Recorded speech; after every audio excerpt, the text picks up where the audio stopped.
There is a word to describe something that's bigger on the inside than it is the outside, but I guess in 2003, no one in the United States knew what it was. Because this is Feed Your Please, a heinous trip at Warp 5. My name is Joseph. And I may one day come to find that I have Vulcan genomes floating around my family tree history. I'm your co-host, Peter. You teased to me, Peter, before we got started that you had some special data that you wanted to provide regarding one of the names we've discussed recently. Go ahead, take it away. Well, we're moving into season... I'm going to go ahead and say season 2. I think it's earned after that last episode we did. Season 2, episode 16, Future Tense, written by Mike Sussman, Phyllis Strong, and directed by James Whitmore Jr., first aired 19th of February 2003. Sussman and Phyllis Strong keep popping up, so I went to the old Memory Alpha to try and read up on them a little bit. I was surprised not to see any sort of marriage or relationship between them, at least that Memory Alpha disclosed. Phyllis Strong had a couple interesting things, but Mike Sussman, I think this is a name that maybe we should dig a little deeper into. This dude's a homegrown Trekkie. I guess really it's a Cinderella story, right? It's the one you can feel good about. The kid grew up watching original series, was real keen on it, got into the Star Trek machine with his first episode, Meld, and after a couple more freelancer gigs, landed himself in there. But his Memory Alpha references A Mirror Darkly a few times, and I don't know, I think this guy's strong tie to being a fan of original series really starts to show through with these Enterprise episodes and some of the cornerstone world building concepts that he's flexing. And then you jump back into his Vulcan episodes. Guys like him, Kenneth Biller, I like when a writer specifically can go back in their own catalog and heavily reference things from such an intimate standpoint and build on them and grow. So we already know Sussman and Phyllis from Voyager, but I'm really liking what I'm seeing out of them in Enterprise. And by the time they come on as co-producers, I think that's where you start talking about Enterprise really finding its footing and becoming a compelling piece of television in the 3 and season 4 era. Yeah, I mean, the In a Mirror Darkly episodes are some of the most well-regarded bangers of the Enterprise era. They definitely come in season 4. You mentioned you kind of already knew these episodes exist, that they're the Mirror Universe episodes of the Enterprise canon. The show that does the most with the Mirror Universe concept is far and away DS9. Laps all comers in that they did many. They did have a season, I think, Mirror Universe episodes. So they really went hard in it and told a long-term storyline of their interactions with the Mirror Universe and really like fleshed out its lore and everything like that. That Discovery then like took and then shit all over. But In the Mirror Darkly might be the best Mirror Universe episodes, period, as far as like a story that takes place there. And you really do have to be a fan of Star Trek to like get how that works and do that effectively, because you're not just writing a Star Trek episode, you're writing a very meta Star Trek episode. You know, you're writing for Star Trek's evil opposite. And so you really have to understand what you're doing so that you can effectively turn that corner. You know, it's so interesting that Next Generation never really had anything to do with the Mirror Universe outside of, you know, novels and that memory beta type stuff. But Mirror Universe, LaTroy is like the mind reading, you know, Inquisitor. The Doogie Howser fucking super Nazi from Starship Troopers, and their sleeveless Lancaster uniforms. it's flex those guns. But yeah, like Mirror Universe stuff, I almost put in the same camp as like Q episodes. It's Star Trek, but it's that other corner of Star Trek that's not Star Trek. It's weird. Yeah, and why the DS9 episodes I think went over and over back to it is that they found an interesting line with nature versus nurture with it. Like, let's spend some time with these people and see like how like or dislike their counterparts from the Prime universe are they. To what extent can their behavior be molded or changed? Is it that they're intrinsically evil, or is it just that circumstances have guided them down these paths? And it's very DS9. That's really the vibe that they like to exist in. I think though that ultimately the concept is better executed as camp, and the Enterprise episodes are pure, unadulterated camp, and end up being extraordinarily enjoyable as a consequence. Was it Ronald Moore writing those DS9 episodes? When we get to DS9, we'll unpack that. I don't know if Ron Moore wrote any of them. He was a producer on DS9 and certainly wrote a lot, but I think he might have only wrote like 35 episodes. So he's not like doing them all. There was Ira Bear is the key scribe of that show. So on the Ronald Moore thing, like I've really been enjoying the For All Mankind. My wife refuses to let us just binge watch, like, so I get at the most one a night, and it's usually one every 3 nights because it's super busy time of the year. But seeing what Ronald Moore can put out again, and I someone at Apple, they got the blinders on him, right? He's got a racetrack he's got to stay in. They learned the lesson of Battlestar Galactica. You have to give this man rules. You can't let him fuck around. First rule you will of the find Ronald out. Moore Bible is no angels. In fact, take the entire religious book of choice and just lock it in a safe and don't let Ronald have the keys. All right, Joe, you ready to talk future tense? Let's get on with it. This was an interesting one. This is we're getting back into the temporal Cold War, which when's the last time we talked about that? Shockwave, I believe. Was it really Shockwave? I don't think it's come up since. And of all the temporal Cold War entries so far, I think I like this one the most. And it also, as I mentioned last week, as we were departing, it is a very Trek take on the concept of time travel that feels very Trek, yet feels different than what we've seen before. Mm-hmm. Almost Doctor Who-like in a few different ways. Yes. And, but not, right? Like, the TARDIS thing is the most obvious Doctor Who influence on this episode. But the sort of timey-wimey nature of, to use an actual phrase from the show, of temporal physics is manifested in the episode without becoming just a refuge for technobabble. Weird stuff's happening. They notice. They try and use that and understand that to understand their situation. It's there is something going on that goes beyond their grasp of their technology to contain or understand, so they have to use their intuition rather than like some sensor. Like, I liked all of that. And they don't have clear answers about anything that happened in the end. They have merely what they can speculate that they believe to be true based on what they observed.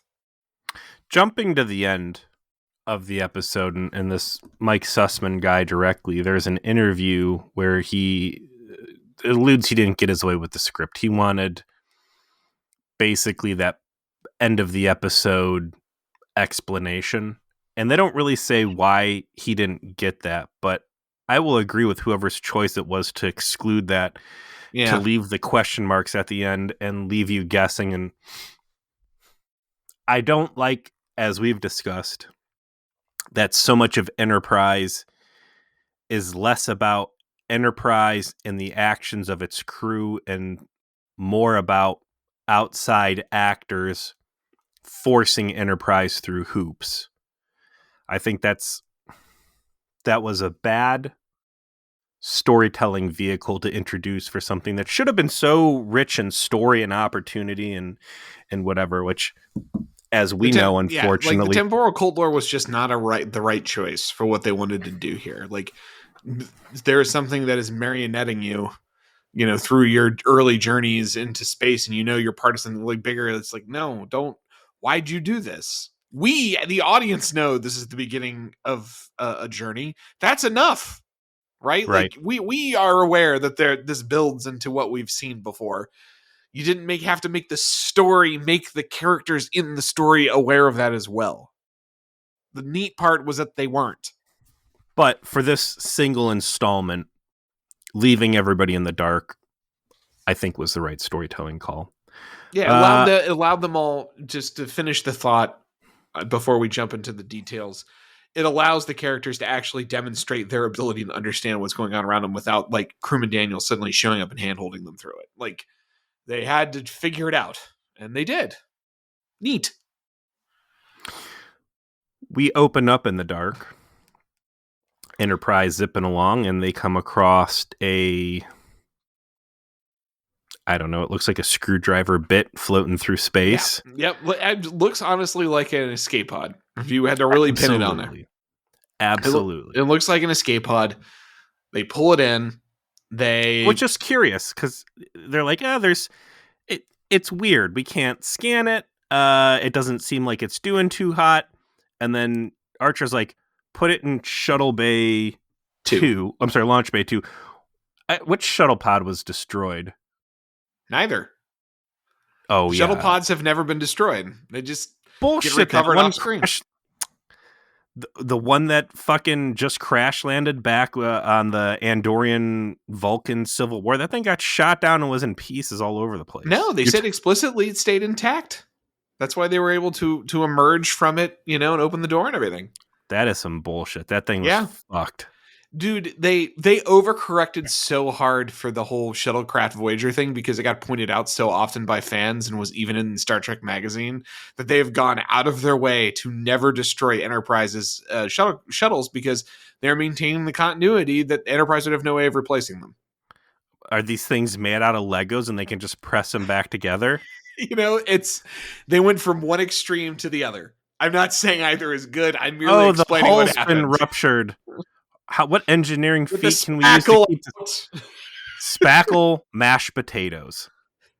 We've got the technology. We do. Literally, they put mashed potatoes and it fucking sealed the hull back in. Shuttle pod, right? Shuttle pod 1. Shuttle pod 1. Yeah. So there's 4 launch bays on Enterprise then? I think there's 2. There's got to be 4, unless the shuttle pods are stored somewhere else other than the shuttle bay or the launch bay. The props do not appear in this episode. I think there's only 2 shuttle pods. I think there's 4. We'll have to. I mean, I know you don't want to employ Jack for these purposes, but if we're going to call anybody in. This is open to anyone. Feel free to jump on Discord or the trauma support group on Facebook and pipe off because I'm too lazy to Google right now. Let's assume there's 4. How they get this thing into the shuttle pod or the launch bay is interesting because they don't have tractor beams. So are they just hitting this thing with like the fucking grappling hooks and then yeeting it somehow?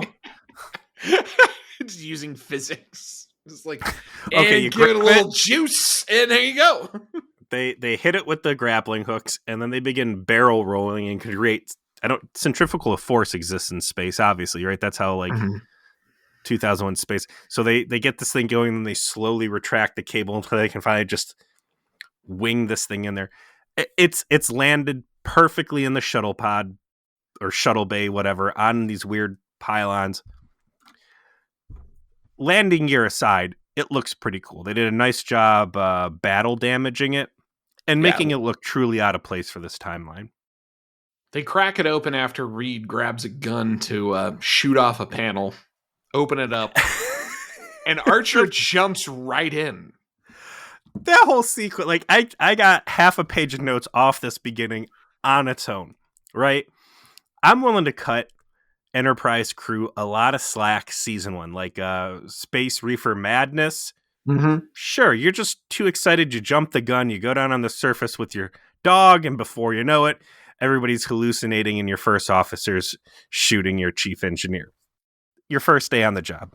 I get it. But at this point, hey, bring this fucking weird thing in here that we don't know anything about. We're going to walk on it. No EV suits or anything. Force fields don't exist yet. They're acting with this thing like it's next gen and it's just covered in force fields. They're right up on it with God knows what radiation, which I'm very happy that becomes like a major plot point later on. Yeah. I don't know. This looks care mattered. I don't know. This looks like a panel. Captain, may I? Which I would assume to mean I'm going to go get like a drill or some dedicated piece of industrial tooling. Some careful engineering device that allows me to slowly pry open this panel. No. Just a gun. Ray. Just a gun. Just the death ray. Shooting this thing. While we're all anything alive in there. I hope it doesn't have a reflective hull that's going to bounce this beam off and like incinerate T'Pol or whatever. What a great way to end the show if it got canceled. Just like, all right, I'm going to do this. And just T'Pol's like just incinerating immediately. Like a disco ball, just thousands of phasers shattering off. Also, I want to say this is post, what was that Ferengi Buffoon episode? Acquisition? Mm-hmm. Right? Right. This was literally the plot of Acquisition. We're going to put a doodad floating out on space that the humans just can't resist bringing in their ship. We're going to fill it with poison gas. It's going to knock everybody out. And then we are going to sell their women on the sex slave markets. No respirators, no nothing. Yeah. This is true. That was the plot of that episode. So they crack this bitch open. Again, Archer just jumps in. I think that's the weird part, where Archer's like, all right, here we go. I'm in a weird alien spaceship. That's what we're doing. PU, it stinks to high hell in here. I'm going in. Not an ensign, not an engineer, not a security guy. The fucking captain. Archer jumps in. Alligator immediately eats him.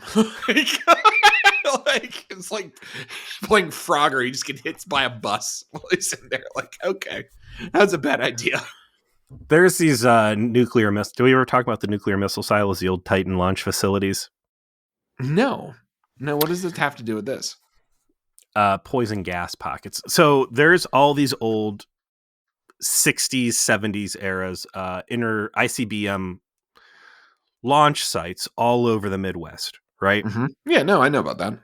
A lot of these, they've been decommissioned, and farmers have bought the land because they were sitting on expansive plots of land, and there. So you can buy the land that these things were on, and a lot of them have been dug up and turned into all sorts of interesting things because the core structure, if it's still intact, is like rated to withstand nuclear holocaust, right? So like data centers will go in there, and a lot of them are like hotels. Speaking of Airbnbs, we were talking earlier, like neat boutique motel or hotels. And then I found one, and this dude, it's called Death Wears Bunny Slippers on YouTube, where my first daughter was born. I watched these things, like 16 of them in a row at like 4 a.m. in the morning because she went to go to sleep. But it's this guy video chronicling him renovating these things. Anyways, they'll fill up with water and other stuff because they've been neglected. And these poison gas pockets will form in there, and people can, walk in and think everything's cool, and then just their voice starts changing because helium or some other weird thing, and they're like, oh my God, get out of here right now. Really cool. You should check them out. So yeah, this whole thing's fucking ridiculous. You would think that out of a ship of 80-some people, there'd be another literal canary to go in there, but I don't know, Mayweather's busy flying the ship or whatever. Archer jumps in. He does, in fact, smell something weird. He pulls the office chair that's in front of him around, and sure enough, there's a pretty nasty corpse. But the big stunner is when Paul scans the body and says, that's a human. That's a guy. That's like one of your guys. Dun, dun, dun. And we're off. So next. The B plot, and I would say that if there is to be a B plot, it is this Zephyrin Cochrane? Zephyrin Cochrane actually comes from a TOS episode. You may not be aware of this. I wasn't until I saw it in the Memory Alpha. Oh, okay. So I'm glad they mentioned it. I imagine they probably couldn't help but mention it because Zephyr Cochrane's such a big deal now. But the concept of him was introduced in a episode of TOS where he was found and he was taken by some other alien force and all this other stuff and de-aged and that sort of thing. It's goofy 1960s plot. But the concept that Zephyr Cochrane fucked off from Earth in a ship and didn't tell anybody what he was doing, where he was going, is canon. That obviously in the Enterprise era they have to reflect, right? Like that happened, and we know later on he gets found by Kirk, but that doesn't happen for another 80 years. So maybe this is Zephyr Cochrane. Maybe we finally found him. Like perfect, great use of continuity. I liked it a lot too, and it's very interesting because we do get to see Zephyr Cochrane in Broken Bow. Yes. In that pre-recorded send-off video of welcome to the Warp 5 facility. Here's my Walt Disney speech. Yeah, he was Mr. DNA. So, spared no expense. Yeah. So Archer does something he literally almost never does, and that's call his boss, Admiral Forrest, and file and I'm air quoting here, a report. I'm going to assume that reporting to your superior is like part of that undiscovered country, the same way they had to figure out how to create a red alert. Like the idea of checking in with home base just somehow doesn't exist after the nuclear holocaust of World War III. And Admiral Forrest still hasn't also figured out the finer points of being a Starfleet admiral, because all of his orders tend to be sane, relevant, and absolutely something Archer should follow. Like it's not Starfleet admiral syndrome from later eras where they really figure out that the idea is that they need to be fucking insane and do dumb shit all the time so that our hero crew can overcome their stupid bosses. No, actually, Admiral Forrest is right. You should call more often. Yeah. Well, John, you got two options here. Option one is you can go into an asteroid field and try to find our lost supply of chemical weapons and other war crime party favors. Or option two is come back to home base and we're going to eat bugs and you're going to be infested with brain parasites. None of that. No.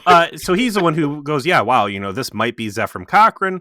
We got to figure out, or it might be a ship from whatever colony is closest. And he mentions something I thought was real interesting, and that's the Earth Cargo Authority, which I'm guessing is the agency that presides over all the space truckers. That is correct. Do we touch on that anymore, or is that all just boring background filler post Fortunate Son? I don't think we ever touch on like Earth Cargo Authority as a organization that ever has any role in a particular episode, but we are not done with boomers. We are not done with space truckers. In fact, we're not done with space truckers this season. Good. I like space truckers. What if all the crazy admirals are currently in the Earth Cargo Authority? Oh, and then at some point, once the Federation's established, they're like, listen, just merge these two organizations, Starfleet and the Earth Cargo Authority.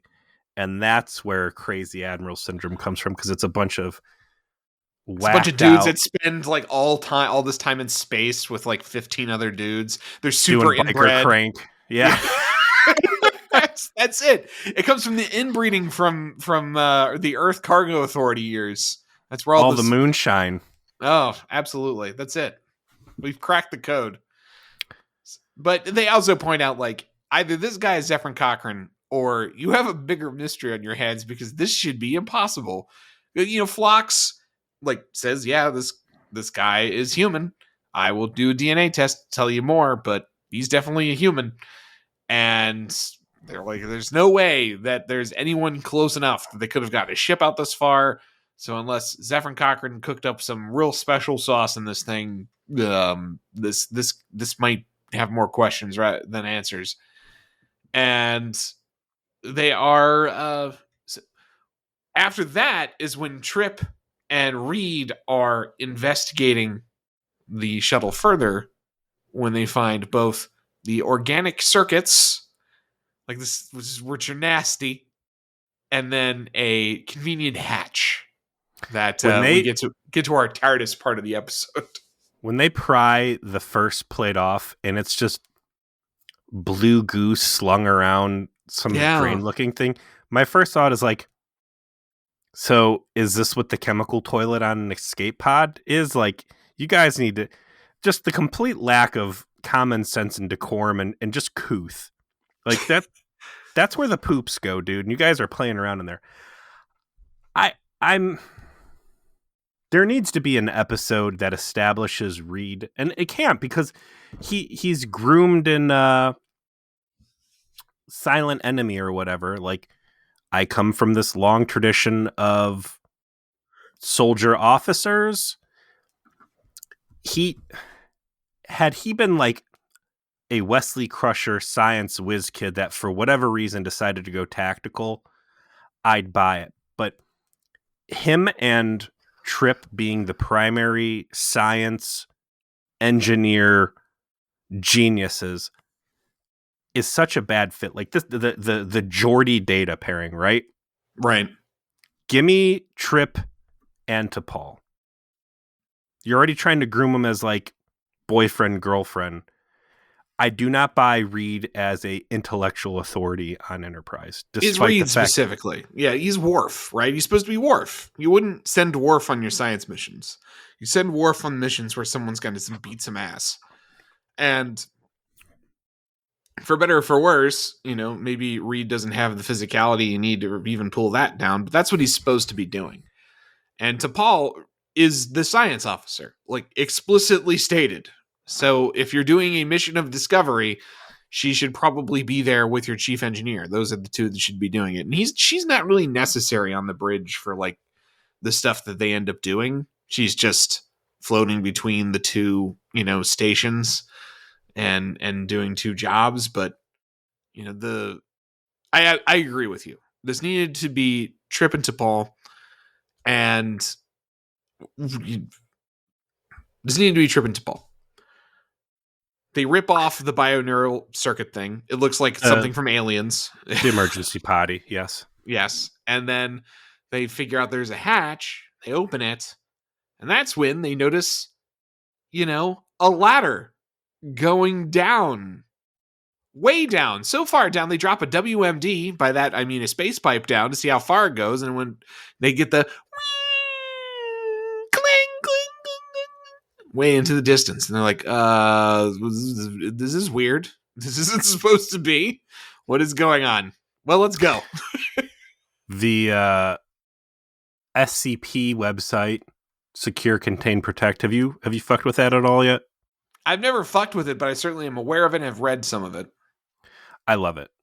They would define this as non-Euclidean space. Yes. Right? Mm-hmm.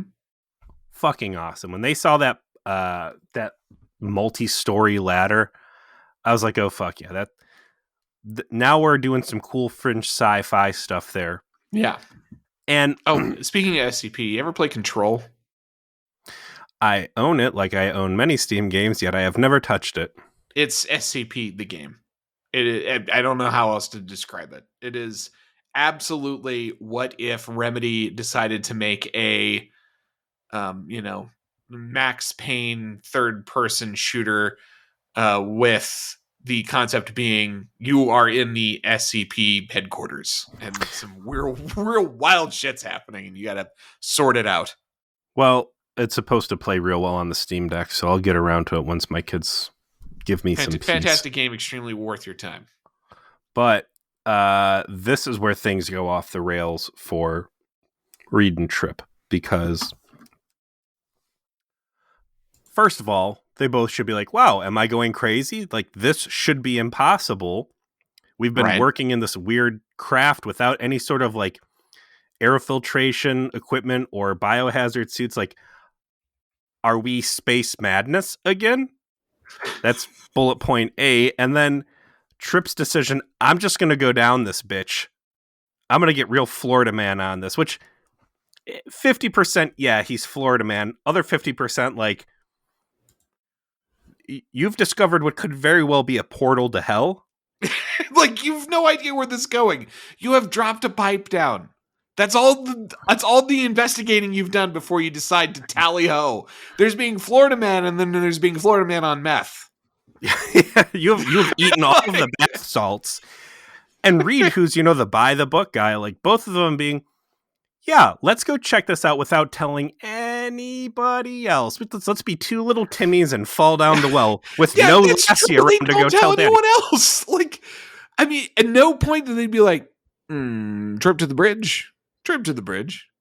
Go ahead, Trip. Captain, we've discovered that there might be a portal to the nether realm inside the weird ship we found floating in space. It seems to go somewhere. It's like a sewage portal with concrete for some reason and a ladder. Should we go down? Please check YRN. Captain, it's been more than an episode since I've been stranded someplace, so I'm going to go and try and get stranded in the fucking well and see if I can't find the girl from the ring down there. Man, this could have been such a good fucking space horror episode if, like, this was just, I don't know, the Hellraiser Lament cube out in space and they just unlocked it and unleashed hell in this reality. Or, like, they get down and the hatch closes and they're lost. A lot of good mileage. It's how you get Reed off the show. You turn him into a Cenobite. So complete insanity that they decide to go down there. And neither of them...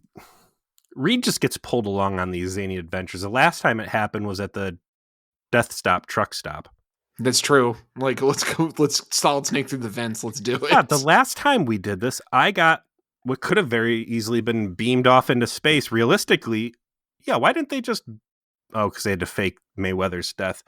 Should have been Reed getting his brain pumped out through his wrists. They go down there. They start looking around. It's not clearly hypertech.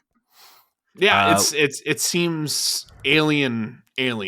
Like not advanced, just like very simplistic to the point of being suspect.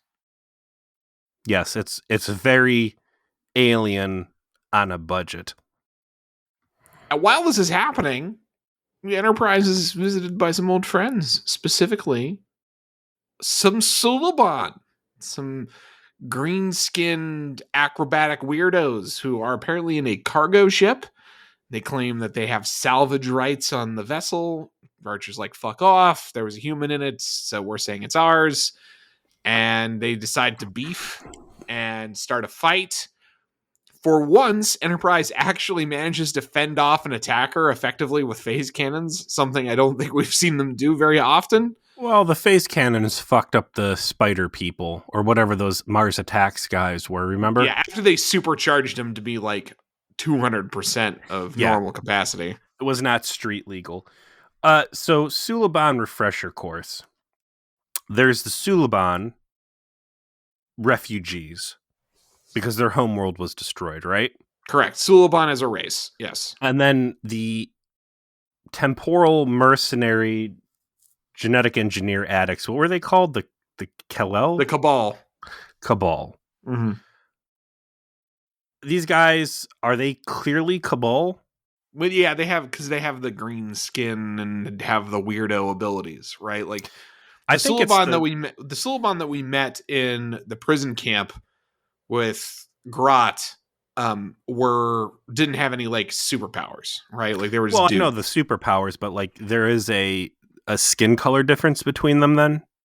Gosh, you know what? I don't remember off the top of my head. I felt like there was. I felt there was a clear visual difference, but maybe I'm imagining that. They're wearing Mandela effect. Different skin tight like they're not wearing civilian clothes. I think that's a Cabal uniform. It's surprising because, like you said, like the cell ships, which are ridiculous in and of themselves, that they're shuttle pod size yet have warp capability and cloaking devices and all this other wild shit you don't even get in 24th century Star Trek. But here they are in some piece of shit old transport. And, there's old Jonathan Archer on the bridge ready to have a change of heart because he is the biggest fan to the Suliban when he is not actually dealing with the Suliban until he meets a Suliban, at which point he remembers he hates them and doesn't want to work with them at all. I would say they're their salvage claim seems pretty legit, right? But he immediately dismisses that, which is reasonable. And then he drops the line saying, go ahead and contact your higher-ups. What's lead Suliban guy's name? Silic. You'll find a guy named Silic. He'll tell you, I don't respond well to threats. Well, while they're having this scintillating dialogue. Since when? The inconsistencies in Archer, they fucking kill me, man. I hate bullies until the episode needs me to, work along nice. And of course, I'm talking about what's the reptile episode? Ford Punch? Dawn. Yeah.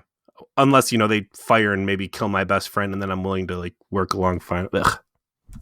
Whatever. While this is going on, the more interesting part, because of how ridiculous it is we've talked about how Enterprise is a series of shitty gunfights. Yeah. There may be no gunfight shittier than the one that breaks out in this cargo hold. Because what happens is 2 Suliban infiltrate, one knocks out Trip, Reed shoots that one down, and so the other one scurries up the catwalk, and then the tension of the scene is that he goes into the control area for the cargo bay to try and decompress it, and then will periodically stop doing that, come out of the door, trade shots with Reed, and then go back to doing it again. And then Reed will shoot from cover at the window, I guess, but not be able to hit the window, even though it's a giant pane that would be almost impossible to miss. Do you remember 6 minutes earlier in the episode when Reed grabbed the exact same gun and shot a laser at the hull of the super ship from the 31st century or whatever and cut a hole? And now you're telling me that same gun can't fucking shoot through glass? No. What I'm saying is Reed couldn't hit glass. He was unsuccessful in striking glass. And then finally, when they give up because Enterprise has successfully started to fight them off and they transport him off, he runs up there, and the way he's got the phase pistol gripped in his hand is the weirdest thing. It's clearly the actor has never held a real gun. He's British, so probably true. But he's got a grip on it so that his trigger finger is on it and his middle finger is on it, but then his other 2 fingers are just flared out. So he's holding it like this. Throwing them gang signs. Yeah, he's they teach you to do that in the academy. Okay. He's doing the world's worst clearing, with the gun and held very awkwardly. It's just this is your security expert? This is who I'm supposed to be threatened by? I'm not threatened by this man who can't hit glass and can't hold a gun. Get him out of here. Give me Hoshi. I'll take Hoshi. I know Hoshi can shoot. I've seen it. I also like that while the Suliban are confronting Voyage or Enterprise, there's no mention again of the Cell ship that we're led to believe Enterprise still has possession of. Right. They've never addressed it since they decided to use it. I do like the danger you can feel when the Suliban are around because they can just transport dudes on your ship. You don't have a way to protect against it. And these guys just turn invisible and they're crawling on the walls. Because as soon as they showed up, I'm like, how the fuck these guys get on here? Right, Enterprise doesn't have shields. Man, just beam right on. Just show right up. Can't stop them. That sounds like that's not going to be a good time. Eventually, they beat up the cargo container transport, which for as important as this ship is, this old cargo container couldn't get a couple Cell ships flying for escort. Silly Suliban, I guess. They take off, and now Archer knows this is for real, for real. Yeah, all the pieces are there. The Suliban have shown up. They have a keen interest in this random thing they found. The random thing has a lot of mystery to it. The non-Euclidean space, this black box that Trip found that was miraculously well hidden. It just what is it? Just trying to understand it. And then the the cherry on top is that Phlox calls in him and T'Pol, and he's like, yeah, I found something real weird here. This guy doesn't have just human DNA. He's got multi-species DNA. Vulcan in particular. I'm not quite sure how this could possibly be happening, but here's the data. And that's when Archer is convinced this is clearly some fucking timey-wimey bullshit. This guy must be from the future. This technology must be from the future. The Suliban are involved. We know they're involved in the temporal Cold War. It's time to hit the books. It's Paul. We're going to Crewman Daniel's quarters, and we're grabbing the future dictionary. We're just doing it. We're going to the Encyclopedia Britannica. We are cheating. Yeah, Future and Carta. They get in there. They start browsing through the archives. T'Pol hanging on to the notion that time travel's not real is wearing real thin on me at this point. It's like wearing thin with her, too. So it was more acceptable in this episode because she clearly is starting to very much believe in it. She's just still like, God, I can't believe this is really my life. You know, she doesn't doubt the premise anymore in the way that she used to in providing some alternatives. It was, no, this is all happening the way that I'm seeing it. I just don't want to admit it. It was a definite shift. Back to the ship, too. While Reed and Trip are exploring, they go down this ladder, which leads directly to what they will be like, oh, this seems like it's their warp reactor. Clearly, there's been a major accident. This whole thing's blown up, and basically this ship has been cooked from the inside out. And at no point are like, man, we're standing right inside Chernobyl next to the elephant's foot, aren't we? Yeah. We're both going to die by next week. Like, it was stupid of us to come in here without suits. And then, yeah, right next to the warp core is this black box. I don't know. That part was silly. But, yeah, so they get into the old Encarta 31st Century Edition. They start browsing through there. They have banter about how humans and Vulcans have never had children together before. And, in fact, the suggestion is Vulcans maybe have never banged a human before, as far as they're aware. It's another weird fun point sexual tension. Like, oh, I mean us as a species, not you and me. Like, oh God, get out of here. I mean, just out of nowhere too, and it feels so forced because they don't have that kind of chemistry with each other at all. Do you think that hybrids, Vulcan humans would have pointy ears? Like, T'Pol should have been like, listen, while you're in here looking at your fucking Mortal Kombat's fatalities cheat sheet list, Daniel's computer, like, real quick, can you look up my space aids and see if there's a cure in there, please?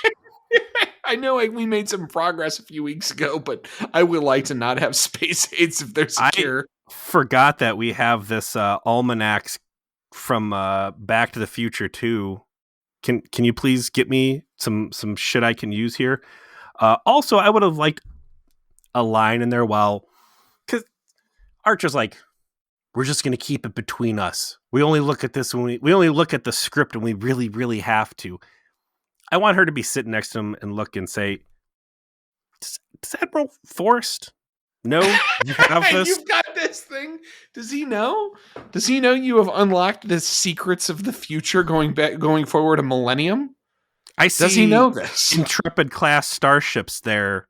Like, did you tell your boss you keep it? I know he obviously doesn't know that you've got the fucking cell ship in one of our 15 hangar bays that we must have for all the space setup down there. They find the ship. They go, okay, here's the configuration. Oh my gosh, look at that. This isn't going to be created for what? Another, how many? 900 years. Mm-hmm.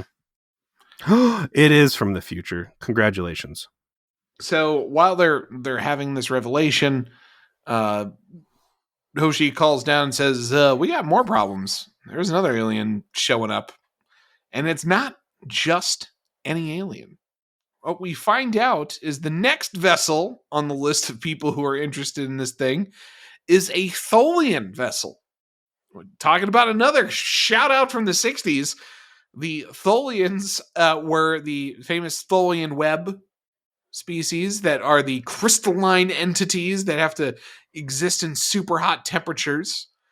And are, shall we say, not fans of outsiders. So T'Pol's butt cheeks go super tight, and she looks up like, oh, yeah, we've barely ever talked to these fools. They never leave their space. Them being here is very weird. Highly sus. Do not engage. I like the universal translator game that plays. Like screeching, almost insect hissing, clacking comes over before the translator kicks in, and it's like, give us the ship, you're in danger, temporal radiation. And I was like, oh, good, we're not going to ignore the fact that this thing's probably dangerous as fucking slowly killing everybody. They hit Enterprise with a tractor beam, which is now the second time we've seen a tractor beam mentioned, because we know the Vulcans have them. Correct. So Tholians are represented as clearly technologically superior too. What happens to Tholians? They don't join the Federation, do they? No, they remain antagonistic and very isolationist through a lot of Trek canon.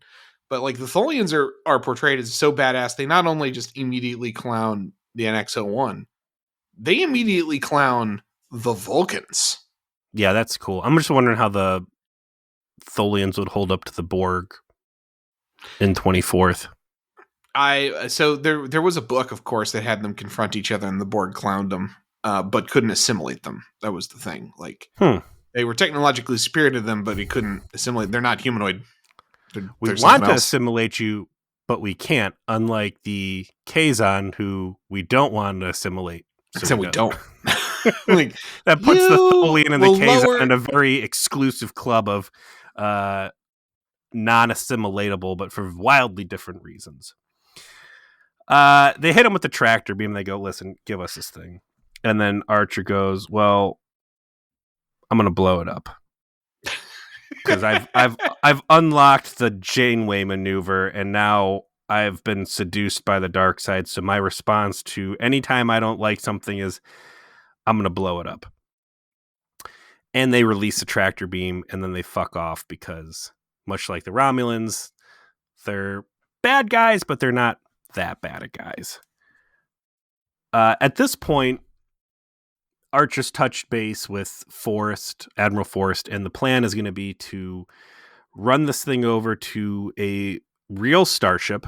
There's a Vulcan warship somewhere nearby that can go over, warp 4, and this thing is going to take that ship back to Earth for some reason instead of just taking it to Vulcan to examine it. Same way, nobody goes to the proper sick bay. Everybody just wants to play by Earth's rules all of a sudden when that's convenient for the plot, but they're going to have to rendezvous.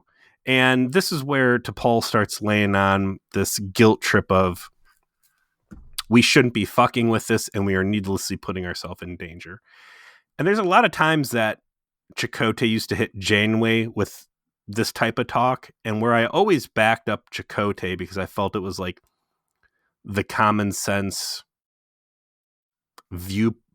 television viewer voice. I don't know. She just seems overly cautious and just kind of a wet blanket on this whole thing. She has a conversation with Phlox in the mess hall in the kind of interim where Phlox is like, oh, found all kinds of DNA from all kinds of species, Rigelians and Tellarites or whatever. And, they're starting to understand more and more about their present circumstances that once again emphasizes that time travel is real and that they're interacting with things from the future and they need to start treating it seriously. And Paul, still skeptical, still doubting, Phlox is able to kind of step into the role of audience surrogate of like, really, this hasn't been enough. Let me go through everything we've experienced. Let's try and figure out what other explanations there could be for all of this at this point. And, the truth is sometimes you don't know what you know about the world until suddenly what you know about the world fundamentally changes on its axis. Like, say, there's other intelligent life in the universe. So maybe it's time to think that you just got it wrong and that time travel can be real. Some of your fundamental rules of how the universe works don't actually apply. So now we enter a phase of the episode where it's a race to get to the Vulcan transport vessel. for whatever reason, Enterprise isn't already flying there at maximum warp. And as they're moseying to the rendezvous coordinates, they become aware that they have a whole armada of Suluban cell ships and transports hot on their ass. And they want that ship. And Archer's like, oh yeah, maybe we should go full speed. I like that the threat from the Suluban is that the Vulcans don't give a shit about you guys. You better just drop out now. Yeah, they're not going to save their they're not going to risk their lives to save you. They don't like you that much. I'm just like, man, I really hope that, I don't know, the Vulcans decide to fly towards them and we're going to get to see this Vulcan cruiser beat some serious ass. Well, there was one time the Vulcans, no, they didn't shoot and fuck those guys up. That's what our complaint was. What was that? Was it Fallen Hero? Yeah, that's right, with the space gangsters. So you got two things that are going to happen. One is we're going to blow the ship up because it's Janeway, right? So Reed, the security officer who should be on tactical, and the captain who should be on the bridge dealing with a space fight, they go down to the cargo bay. They sure do. And then up on the bridge, it's T'Pol and some other people who never read the instruction manuals on the phasers and don't know that theoretically phasers don't work in warp, which we were told specifically that was the case before the last time they used phasers in warp. Lots of points off for that one. And we get... But before we get to this climax point, they did build in the timey-wimey thing where the temporal radiation is making people who stand in proximity to the ship to repeat conversations and circumstances over and over and over again. And they do this with a conversation the Trip and Reed had where they are talking about what they would do if they could time travel. And then they have the conversation again and then anticipate each other's replies. And then they have the conversation again and realize, oh no, we've had this conversation 2 more times. What's going on?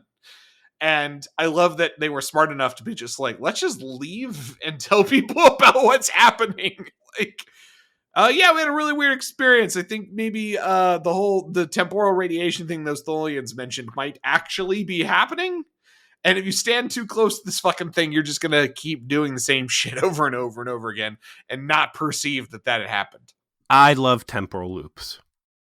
I love cause and effect. I love Captain Fraser. I was very happy to see that here and present. It's interesting that these two guys were able to outsmart the entire crew of the D and quickly realize that they were caught in a temporal loop within the time span of like a minute and a half. But yeah, everything you just said, like the temporal radiation is real. This thing does pose a threat. It's an issue. They quarantine it and they clear all the decks around it. But now push has come to shove. Archer doesn't. They want to blow it up, right? They want to put a fucking bomb inside the shuttlecraft so they can cough it up to the Tholians and then detonate it and say fuck you, right? Like that's the plan. Here's my favorite part is that they bother with their whack-ass torpedo. Yeah, their little baby explosion torpedo. These things have been effective a whole 0 out of 0 times. So the idea you're going to take this thing and put the warhead inside the piece of hyper technology, I guess the one piece of evidence that might in any way be effective is that a first generation phaser was able to cut a hole in it. So yeah, hand phaser at that. So yeah, bomb clearly will do it. And they do the repeat themselves over and over again as they try to disassemble the warhead so they can put it on there. They ultimately beat the clock, but they got a problem. The fucking Tholians are too smart for them and figured out their plan. And they're just like, yeah, we're just going to disarm that and then take the ship. Peace. No. What happens is Enterprise gets out of no. So they have a shoot plan, but the whole blow it up thing does not work. They shoot at the Suluban and manage to blow up 2 of the cell ships in warp, which seems ridiculous. They drop out of warp. They're like, cool, we got there in time because they were like 3 minutes away from the Vulcans conveniently. And they drop out of warp, and I'm like, cool, let's watch the Vulcans fuck these Suliban up. And you see the Vulcan cruiser with like 3 flat tires and the hood up and the radiator spraying steam out, right? Tires have actually been stolen. They're like cinder blocks. And the thieves are the Tholians, and they're like, yeah, we're here for you too. Because the Vulcans, their ships, it looks like a pencil with a circle around it. And that circle, I think, is a warp nacelle, basically. Yeah. That thing's like cracked and broken. Like someone took a bite out of the donut, and you're like, oh shit, they just got fucked. These Tholians are some bad motherfuckers. And the Tholians are like, cool, dinner's here. And then they start fucking up the Suliban. And it's, I think this is the first time we've seen 4 different factions represented on screen at the same time. And it's pretty cool. Enterprise tries. I do love the Tholians kill all the Suliban. All of them. They just kill them. They're just like, it's like, so how the Suliban doing? Oh, they're fucking dead, Captain. Like, the Tholians murdered the whole lot of them. Tholians hate Suliban. That's they're rangers, and that's their favorite enemy. Interestingly, for whatever reason, the Tholians did not kill the Vulcans. They incapacitated them with like ion torpedoes. Enterprise tries to nope out of there, and the little Tholian ship come over and hit them with a Care Bear stare and knock all their shit out too. So that leaves Enterprise and the Vulcans both dead in the water. They get hit with the tractor beam again. Hey, give us that thing. Everybody's favorite lying Vulcan T'Pol gets on there and goes, okay, well, our doors are broken. We're trying to fix it. That buys Archer a little bit of time. They're able to finally get the torpedo warhead extracted. They toss it in there. They let it go. The Tholians grab it. So you're interpreting this that the Tholians disarmed the bomb somehow? Yeah, it's true. I guess the backup plan was activate the black box. Somehow get the temporal beacon we found to operate. Because if we're right, and this is a time ship, then the future people will realize the time ship is here, and they'll come fucking collect it, right? Which is probably the best outcome for all of us at this point. And they do successfully start it. And yes, I interpreted the Tholians of having like figured out like to disarm it. In fact, I felt like the dialogue said that explicitly. No. That the Tholians neutralized it? What a big jump to conclusion that thing was a black box and a time and space transceiver that would call help. Like, I guess if you're looking for a Hail Mary, that's as good as anything else. But my interpretation was that the emergency beacon went off, that the future disabled the bomb because they wanted the time ship. And then they started beaming out the time ship, the pilot, and all the other traces of... right. Clean up the timeline, prevent anyone from knowing this is happening. Minus Daniel's copy of Encarta in his little metagaming cave. Which they clearly want Enterprise to have, right? Like, they just wouldn't have it if they didn't want them to have it. They're a millennia ahead. They just walk in and take it if they cared. Yeah. It's like, how they're okay with Janeway having all the anti-Borg weapons with no temporal contamination concerns there. Yeah, fuck them. That's what that was. Like, is it a crime to fuck up the Borg a little earlier? No, it is not. There's this big argument, not big argument, but there's some prickly dialogue between T'Pol and Archer. We shouldn't be involved in this. You're putting the crew at danger. There's too many. This thing's too hot. You got the Suliban who can outmatch us. Now the fucking Tholians are involved. Like, just get rid of this. And Archer's like, no, I got a hunch. I think I know the right way through this. I'm tired of all these factions interfering. It's time to take a more active role. It's time for us to gather some info. And I wanted to like slap him in the mouth and be like, what, except for the time you completely didn't cooperate with Corporal Grot? And he wanted to fucking like be your buddy, act really, like the fact that the Cabal was a problem, and you're too busy staging prison breaks. Like, the fuck out of here with that. So yeah, the episode wraps up with the time ship actually being plucked away. It is never clear by who. It's never clear by how, but it is clear it has been removed from the possession of the Tholians, and the Tholians just fuck off. They just are like, peace, we leave. Yeah, And they're not sore losers. They're good sports. They're like, well, we just clearly got robbed. Instead of blowing you motherfuckers up, off we go back. They're clearly a player somehow in the temporal Cold War. And while they were not willing to harm any of the Enterprise crew or any of the Vulcans, they were happy to kill all the Suliban.